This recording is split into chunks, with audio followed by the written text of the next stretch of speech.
Bonjour à toutes et à tous. Bienvenue. Donc en octobre 2016, je m'étais fait des réflexions que j'avais posées sur papier. Donc je vais me permettre de vous les lire. C'était en octobre 2016. Et c'était des réflexions, j'insiste sur la date, vous allez voir pourquoi. Et c'était des réflexions que je m'étais faites par rapport à la clientèle que je recevais à l'époque, où je voyais de plus en plus de mal-être euh, avec les personnes qui se disaient hors séance super heureuses, qui kiffaient leur life. Et en fait, ils étaient en séance troublés, avouaient un mal-être ou sous antidépresseurs. Enfin, j'étais un peu dubitative. Donc, j'écrivais ceci, je vous fais la lecture. 80% des gens sont malheureux, souffrent de mal-être, peut-être plus. Mais pourquoi? Pour certains, c'est largement justifié vu les conditions de vie dans lesquelles ils évoluent. Je passerai l'inventaire des sans-abri, des mal nourris, des mal soignés, etc. Mais pour un tas d'autres, cette souffrance, elle est psychologique. Pourtant, elle est réelle, elle est palpable et diagnostiquée dans la plupart des cas. Les gens se font piéger avec l'argent. Ils ne peuvent plus s'épanouir pour eux et par eux-mêmes. L'argent sert de véhicule pour tout dans la vie d'aujourd'hui. Sans voiture, on ne va plus nulle part. Sans argent, les gens n'y arrivent pas. Le cercle se referme. Nous sommes ligotés un peu plus chaque jour. C'est le rouleau compresseur. Il n'y aura bientôt plus de liberté avec ou sans argent. Ce système sociétal va nous sucer la moelle des os. L'enfer, il est sur terre. Les hommes créent leur misère et font de cette merveilleuse planète le purgatoire. Là où certains se nourrissent de caviar, les autres crèvent du manque d'eau. Et pour autant, cela n'empêche personne de dormir. L'individualité règne en maître absolu et tout doit rapporter, impérativement, inévitablement, insatiablement, inhumainement. C'est la mangrove. L'argent vous fait développer des pathologies, stress, peur de manquer, d'irraison, perversité, etc., qui influent sur notre organisme et nous rendent malades, véritablement malades, physiquement et psychologiquement. Notre énergie est mise à mal et nos organes entrent en souffrance. Notre cerveau mal alimenté est déconnecté et commence à dérailler. Les dysfonctionnements s'enchaînent et ne s'arrêtent pas simplement à votre ou à notre personne. C'est comme un virus. Il se propage à la famille, aux êtres qui vous entourent. Vous voyez, je parle de virus, je parle d'argent, je parle du manque d'eau. Bientôt, on manque de gaz, d'électricité, on manque de tout. Et comme un virus, il touche tour à tour tout le monde. Certains s'en sortent, d'autres non.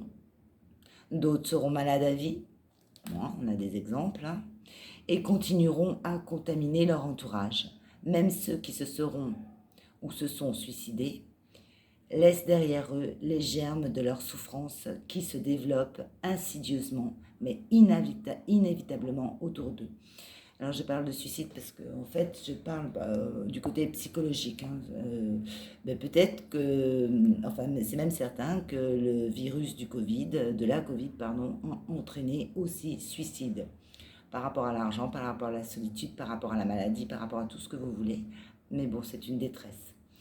Nous finissons tous par l'attraper. Heureusement, l'être humain bénéficie d'anticorps.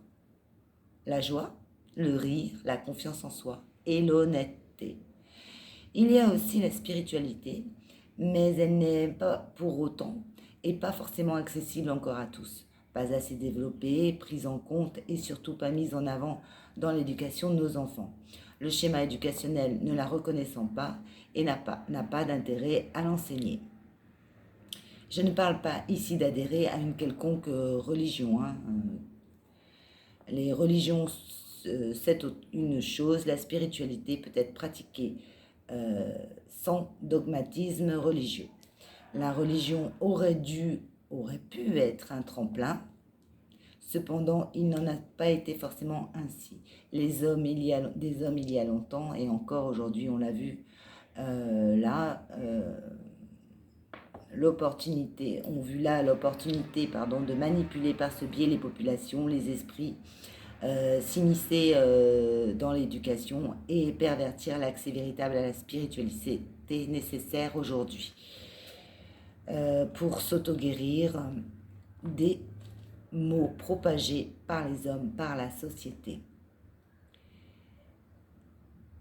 Alors faites bien attention aux personnes qui prônent la spiritualité aussi. Il n'y a pas que des gens honnêtes, malheureusement.